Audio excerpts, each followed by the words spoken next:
سلام وسناي كبرى تختاتلتنا نمدبنا فقر مسكلو مقعب سلام مساكم لو معنتي نعقبا زملكات حتو نسوخا عقبا حاتيته تنسيق انتاي كقبرالني زبل هارستي مدب عزنا لكم متينا لنا سناي مكتتال نمنيلكم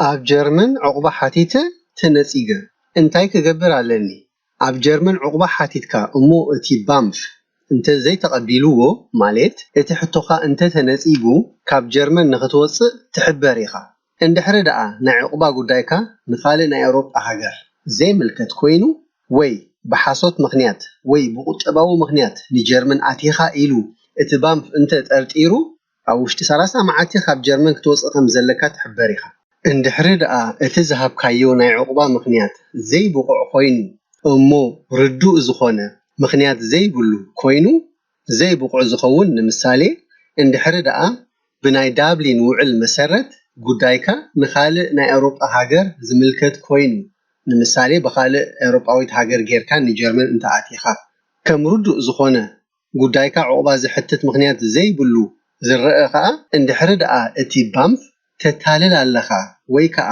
ብቁጠባዊ ምክንያት ኢኻ ንጀርመን ኣቲኻ ኢሉ ጠርጢሩካ እዩ ወይ ከዓ እቲ ዝሃብካዮ ምክንያት ወይ ምክንያትን ታሪኽን ዘይእሙን ወይ ከዓ ክእመን ዘይክእል እንተኾይኑ እዩ ከምዚ ምስ ዝኸውን ከዓ ሓደ ሰሙን ዕድል ኣለካ ወይ ዕድል ይወሃበካ ብፍቃድካን ብድሌትካን ካብ ጀርመን ንኽትወፅእ ክንደይ መዓልቲ ከም ዘለካ ከዓ ኣብቲ ካብ ባንፍ ዝመፀካ ናይ ውሳኔ ደብዳቤ በሻይድ ፎን ባንፍ ዝበሃል ክትሪኦ ትኽእል ኢኻ እቲ ግዜ ከዓ ካብቲ እቲ ጽሑፍ ኣብ ኢድካ ዝበፅሓካ ኣትሒዙ ንድሓር እዩ ክቆፅር ዝጅምር መዓስ ከም ዝበፅሓካ ከዓ ኣብቲ ልዕሊ ጽሑፍ ክትሪኦ ትኽእል ኢኻ እንድሕር ደኣ ባዕልኻ ካብ ጀርመን ዘይወፂእኻ ከዓ እቶም ኣውስሌንደር ብሄርደን ፖሊስን ካብ ገዛኻ ወሲዶም ንሃገርካ ክመልሱኻ ይኽእሉ እዮም እንድሕር ደኣ ካብ ባንፍ ጉዳይካ ከም ዝተነፀገ ዝሕብር ውሳኔ መፂካ ቀጢፍካ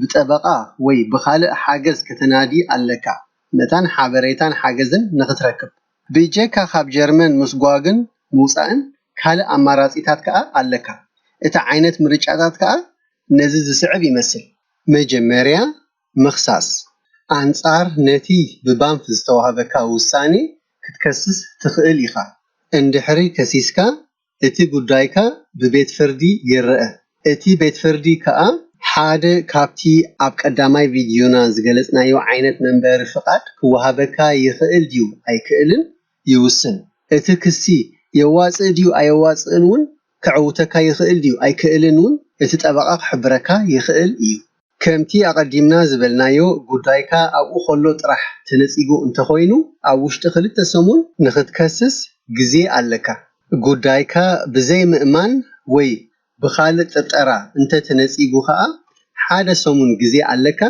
ንኽትከስስን ብህፁፅ ከተመልክትን ኣይል ኣንትራግ ብልዎ እዚኦም እቲ ግዜ ከዓ ካብቲ እቲ ደብዳቤ ዝበፅሐካ ዕለታት ሒዙ ንድሓር እዩ ክቆፅር ዝጅምር እቲ ዝመፀኩም ናይ ውሳኔ ጽሑፍ ጥራሕ ዘይኮነስ ዋላ እቲ ነቲ ጽሑፍ ሒዙ ዝመፀ ደብዳቤ ከማን ክትሕዝዎ ኣለኩም ምክንያቱ መዓስ እቲ ደብዳቤ ከም ዝበፅሓኩም ኣብኡ ኣብቲ ልዕሊ ደብዳቤ ጽሑፍ ስለ ዘሎ እቲ ቤት ፍርዲ ነቲ ብህፁፅ ዘመልከትካዮ ኣይል ኣንትራግ ማለት እዩ እንድሕር ደኣ ተቐቢልዎ ክሳብ እቲ ቤት ፍርዲ ውሳኔኡ ዝህብ ኣብ ጀርመን ክትፀንሕ ትኽእል ኢኻ ከምኡ እንተዘይኮይኑ ግን ዋላ እቲ ጉዳይካ ብቤት ፍርዲ ከይተወሰነ ከሎ ካብ ጀርመን ክትስጎግ ትኽእል ኢኻ ኣስተውዕል ኣብዚ ከነስተውዕለሉ ወይ ክንፈልጦ ዘለና እንድሕር ደኣ እቲ ጉዳይካ ብምኽንያት ውዕል ናይ ዳብሊን መሰረት ኮይኑ ተነፂጉ እሞ ኣብ ቤት ፍርዲ ብህፁፅ ኣመልኪትካ እቲ ናይ 6 ወርሒ ንኸሰጋግሩኻ ዘለዎም ግዜ ማለት 6 ሞናቲገ ዩበርሽቴሉንግስፍሪስት እንደገና ከም ብሓድሽ እዩ ዝጅምር በዚ ጉዳይ እዚ ኣቀዲምካ ምስ ጠበቃኻ ናይ ግድን ክትረዳዳ ኣለካ ብዛዕባ ናይ ዳብሊን ውዕል ጉዳይ ዝምልከት ኣብ ካልእ ቪድዮና ሓበሬታ ክንህብ ኢና ሳብስክራይብ ብምግባር ተኸታተሉና ካልኦት ኣሕዋትና ምሳና ክጥቀሙ ከዓ ሼር ንግበሮ ግዜ እንተ ዘይተረኺቡ ወይ ግዜ እንተ ዘየሎ ምስ ዝተሓጋገዙኻ ኣካል ወይ ጠበቓ ንኽትዘራረብ ባዕልኻ ናብቲ ዝምልከቶ ቤት ፍርዲ ከይድካ እውን ብፅሑፍ ወይ ብቓል ክስኻ ከተቕርብ ትኽእል ኢኻ።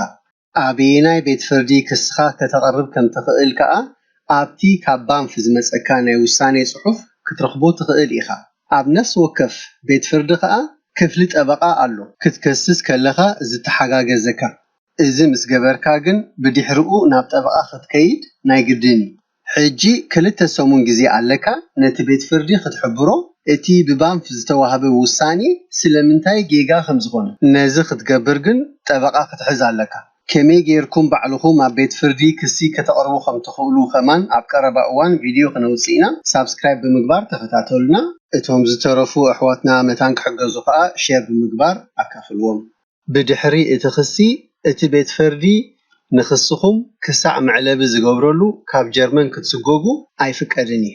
ከምዚ ዝኸውን ከዓ ከምቲ ቅድም ኢልና ዝሓበርናዮ እንድሕሪ ደኣ ኣብኡ ከሎ ምክንያት ዕቑባኻ ብባንፍ ተነፂጉ ኮይኑ ወይ እቲ ህፁፅ ክስኻ ኣይል ኣንትራግ ማለት እዩ ብቤት ፍርዲ ተቐባልነት ረኺቡ እዩ። እንድሕሪ ደኣ መንበሪ ፍቓድ ፀኒሕካ ኮይኑ ስጋዕ እቲ ቤት ፍርዲ ዝውስን ኣይትሕደግን ኢኻ። እቲ ዝወሃበካ ናይ ዕቑበኛ መናበሪ ሓገዝ ከማን ኣየቋርፅን እዩ። እቲ ቤት ፍርዲ ውሳኔኡ ክሳዕ ዝህብ ከዓ እቲ ግዜ ክሳብ 1 ዓመት ወይ እውን ልዕሊኡ ክወስድ ይኽእል እዩ። ክስኻ ምስ ኣቕረብካ እቲ ቤት ፍርዲ ፋይልካ ገንፂሉ ነቲ ብባንፍ ዝተዋህበ ውሳኔ እንደገና ይርኦ እዩ። ከምኡ ንክገብር ከዓ ፕሮቶኮል ናይቲ ምስ ባንፍ ኢንተርቪው ዝገበርካሉን ነቲ ኣቕሪብካሎም ዘለኻ መርትዖን ርእዮም ኣድላይ እንተኸይኑ ከዓ ንዓኻ እውን ፀዊዖም ክሓቱኻን ክሰምዑኻን ይኽእሉ እዮም። ብድሕሪኡ ከዓ እቲ ቤት ፍርዲ ውሳኔኡ ይህብ። እንድሕሪ ደኣ እቲ ቤት ፍርዲ ሓደ ካብቲ ኣብ ቀዳማይ ቪድዮና ዝገለጽናዮ ዓይነት መንበሪ ፍቓድ ክወሃበካ ወሲኑ እቲ ካብ ባንፍ ዝመፀካ ኣይተቐበልናካን ዝብል ናይ ምንፃግ ውሳኔ ሽዑ ንሽዑ ይለዓል። ንዓኻ ከዓ መንበሪ ፍቓድ ይወሃበካ። እንድሕሪ ደኣ እቲ ቤት ፍርዲ ነቲ ውሳኔ ናይ ባንፍ ስዒብዎ ግን እቲ ዘቕረብካዮ ክሲ ይንፀግ። በቲ ኣቐዲሙ ብባንፍ ዝተወሰነ መሰረት ከዓኒ ካብ ጀርመን ክትወፅእ ኣለካ። በቲ ዝተዋህበ ውሳኔ ናይ ቤት ፍርዲ ከዓ እቲ ጉዳይ ንዕቑባኻ ዝምልከት ይዕፆ ማለት እዩ። ጠበቓኻ ግን ዳግማይ ይግባይ ክብል ይኽእል እዩ። እንድሕሪ ደኣ እቲ ላዕለዋይ ቤት ፍርዲ ተቐቢልዎ ነዚ ዳግማይ ይግባይ ከዓ ዛዕባ ጉዳይካ እንደገና ይርአ ማለት እዩ። ከምዚ ዓይነት ኩነታት ግን ሳሕቲ እዩ ዘጓንፍ። ከጓንፈሉ ዝኽእል ምክንያት ከዓ ንምሳሌ እንድሕሪ ደኣ ወሰንቲ ሕቶታት ከም መህደሚኻ ምክንያት ዘይበርሀ ፀኒሑ ወይ ከዓ እቶም ቤት ፍርድታት ኣብ ሓደ ሕቶታት ዘይተረዳድእሉ እንተኾይኑ እዩ። ካልኣይ ኣዝዩል ፎልገ ኣንትራግ ተወሳኺ መቐፀሊ ዕቑባ ሕቶ። ንሕቶ ዕቑባኻ ዝምልከት ሓድሽ መረጋገፂ እንተሎ ወይ ሓድሽ ኩነት እንተተፈጢሩ ንምሳሌ ኣብ ሃገርካ መንግስቲ እንተተቐይሩ እንደገና ዕቑባ ክትሓትት ትኽእል ኢኻ።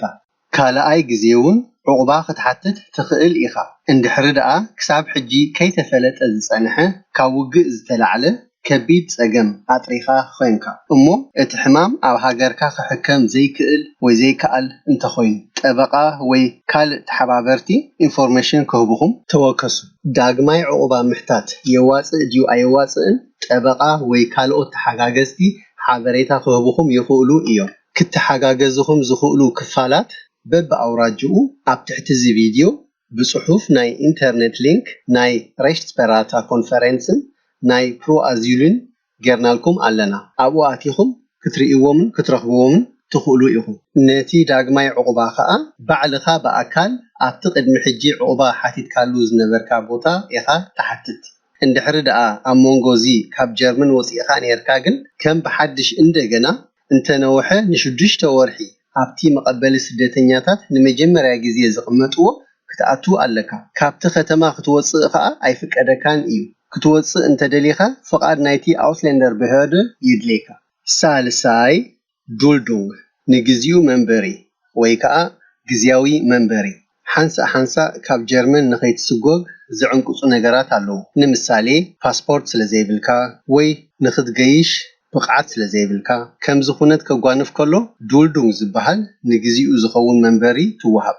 እዛ ዱልዱም መንበር ፍቃድ ማለት aufenthaltstitel ኣይኮነትን እንታይ ደኣ ኣብ ጀርመን ብሕጋዊ መሰረት ተቐመጥ ከም ዘለኻ መሕበሪት ጥራሕ እያ እቲ ካብ ጀርመን ክትወፅእ ኣለካ ዝብል ውሳኔ ግን ኣብ ባይትኡ ኣሎ እንድሕሪ ደኣ ሕክምና ትገብር ኣለኻ ወይ ከዓ ኣገዳሲ ኦፕሬሽን ክትገብር ኮንካ እቲ ኣውትላንደር ብህደ ዱልዱም ማለት ንግዚኡ መንበር ክህበካውን ይኽእል እዩ ትምህርቲ ትመሃር ወይ ትምህርታዊ ሞያ ተቐስም እንድሕር ደኣ ኣሊኻ ከመን ክሳብ ትውድእ ንግዚኡ መንበሪ ክትወሃብ ትኽእል ኢኻ እንድሕሪ ደኣ ብውሕዱ ንክልተ ዓመት ትምህርቲ ንሞያ መቕሳም ጀሚርካ ዋላ እኳ ብኣዝዩ ጽብብ ዝበለ እንተኾነ Ausbildungsduldung ዝበሃል ትርጉሙ ከዓ ግዚያዊ መንበሪ ክሳብ ትምህርቲ ዝውዳእ ክትወሃብ ትኽእል ኢኻ ስራሕ ትሰርሕ እንተሊኻውን ብጽብብ ዝበለ መንገዲ ግዚያዊ ናይ ስራሕ መንበሪ Beschäftigungsduldung ዝበሃል ክትወሃብ ትኽእል ኢኻ ሓደ ግዜ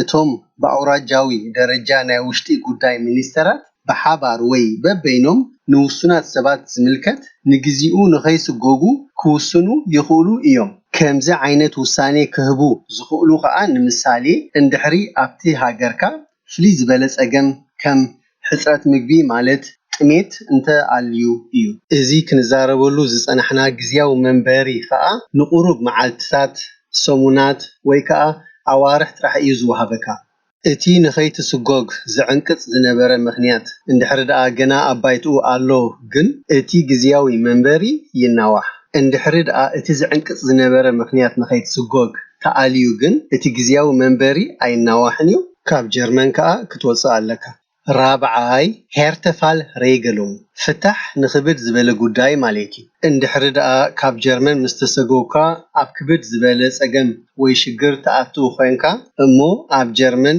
ኢንተግሬት ማለት ተዋሃሂድካ እንተኮይንካ ብHärtefallregelung መንበር ፍቃድ ክትሓትት ትኽእል ኢኻ ነዚ ዕድል ንኽትረኽቦ ግን ቋንቋ ጀርመን ጽቡቕ ክትመልኽ ኣለካ ተማሃራይ ወይ ትምህርታዊ ሞያ ትመሃር ወይ ከዓ ስራሕ ንኽትጅምር ቦታ ሒዝካ እንተሊኻ ጥራሕ ኢኻ ኣብ ልዕሊ ዝውን እንድሕር ደኣ ኣብ ነፃ ጉልበት ስራሕ ከም ግብረ ሰናይ ምትሕግጋዛት ትካፈል እንተኮይንካን ብዙሓት ሰባትን ኣዕሩኽን ኣብ ጀርመን እንተልየሙኻን ትፈልጥ እንተኮይንካውን ክሕግዘካ ይኽእል እዩ ጉዳይካ ንኽሳለጥ ንሓደ ሰብ በዚ ክብድ ዝበለ ጉዳይ ማለት Härtefallregelung ክቕበልዎ ድዮም ኣይክቕበልዎን ግን እቲ ብኣውራጃዊ ደረጃ ናይ ውሽጢ ጉዳይ ሚኒስተር እዩ ዝውሰን ንኸምዚ ዓይነት ጉዳያት ብፍሉይ ዘርኢ እተን ኣውራጃታት በብናተን ኮሚሽናት Härtefallkommissionen ዝበሃላ ኣቂመን ኣለዋ እዘን ኮሚሽናት ንሓደ ሰብ ጉዳዩ ብክብድ ዝበለ ደረጃ ንኽረኣየሉ ክሓትት ይኽእል ድዩ ኣይክእልን እንታይ ክገብር ከም ዘለዎን ሓበሬታ ክህባ ይኽእላ እየን ክትሓትት እንተደሊኻ ንነፍሲ ወከፍ ኣባል ናይቲ ዝምልከቶ ኮሚሽን ክትውከሶ ትኽእል ኢኻ ሓበሬታ ብዛዕባ ዝምልከተን ኮሚሽናት ብኢንተርኔት ሊንክ ኣብ ትሕቲ ዛ ቪድዮ ጌርናልኩም ኣለና ኣብኡ ፀቂጥኩም ክትርእይዎ ትኽእሉ ኢኹም flüchtlingshilfe.info ኣቀዲምካ ግን ንዝተሓባበሩ ኣካላትን ወይ ጠበቃታትን እንተተወከስካ ዝሓሸ እዩ ምክንያቱ ክዕውተካ ይኽእል ድዩ ኣይክእልን ክሕብሩኻ ስለ ዝኽእሉ ክትሓባበሩ ዝኽእሉ ጠበቃታት ወይ ተሓጋገዝቲ ብኢንተርኔት ሊንክ ኣብ ትሕቲ ዛ ቪድዮ ጌርናልኩም ኣለና rechtsberaterkonferenz.de ወይ ከዓ proasyl.de ሓምሻይ ፔቲሲዮን ሓተታ ወይ ልመና ማለት እዩ ናብቲ ዘለኻዮ ኣውራጃዊ መንግስቲ ላንድታግ ይብልዎ ወይ ከዓ ናብቲ ሃገራዊ መንግስቲ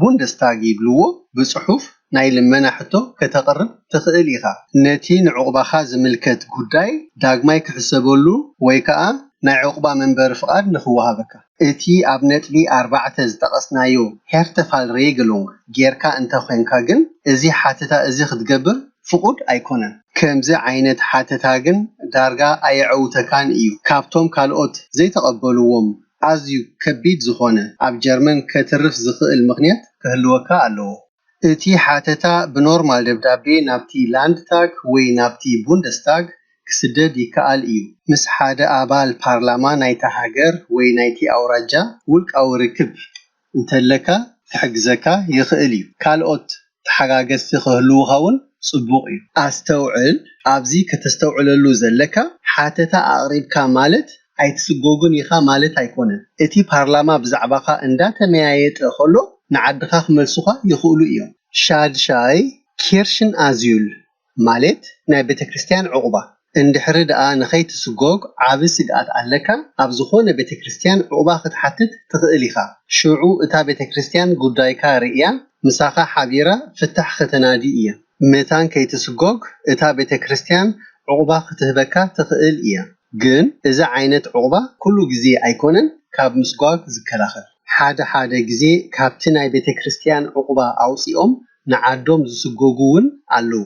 እተን ዕቁባ ሂበን ዝከናኸና ቤተክርስትያናት መብዛሕትኡ ንነዊሕ ግዜ ክሕዛኻ ኣይኽእላን እየን። ኣብ ትሕቲ ዕቁበአን ከለኻ ምስቲ ዝምልከቶ ኣካል ሓቢረን ፍታሕ ከናድያ ይፅዕራ እየን። ናይ ቤተክርስትያን ዕቁባ ብጣዕሚ ከቢድ እዩ። እቲ ጉዳይካ ፍታሕ ስጋዕ ዝርከበሉ ከዓ ነዊሕ ግዜ ክወስድ ይኽእል እዩ። ኣብዚ ግዜ እዚ ከዓ መንግስታዊ ሓገዝ ዝኾነ የብልካ። ኣብዚ ኩነት እዚ እታ ቤተክርስትያን እያ ትኽእለካ። ኣብ ርእሽኡ ከዓ ካብቲ ቤተክርስትያን ክትወፅእ እውን ኣይፍቀደካን እዩ። ኣስተውዕል፣ ኣብዚ ክፍለጥ ዘለዎ ዕቁባ ናይ ቤተክርስትያን ንኽትረክብ ግድን ኣይኮነን ክርስትና እምነት ክህልወካ። እተን ቤተክርስትያናት ብዘየፈላላይ እምነትካ ብዘየገድስ ንኹሉ እየን ዝቕበልኦ። ጠበቓ ወይ ተሓጋገዝቲ ክሕብሩካ ይኽእሉ እዮም። ናይ ቤተክርስትያን ዕቁባ ክዕውተካ ይኽእል ድዩ ኣይክእልን? ክትሓባበሩ ዝኽእሉ ኣካላት ኣብ ታሕቲ ብኢንተርኔት ሊንክ ኣንቢርናልኩም ኣለና ክትርእይዎ ትኽእሉ ኢኹም። ሕቶ ጉዳይኩም እንድሕሪ ደኣ ብዝኸሰስኩሞ መሰረት ይርአ ኣሎ ኮይኑ ክሳዕ ብቤት ፍርዲ ውሳኔ ዝውሰን ንዓድኹም ክሰግኹም ኣይክእሉን እዮም። ክቡራት ተኸታተልትና እዛ ናይ ሎሚ ሒዝናልኩም ዝመፃእና መደብ ኣብዚ ወዲእና ኣለና። ኣብ ቀፃሊ መደብና ክሳብ ንራኸብ ብሰላም ፅንሑና።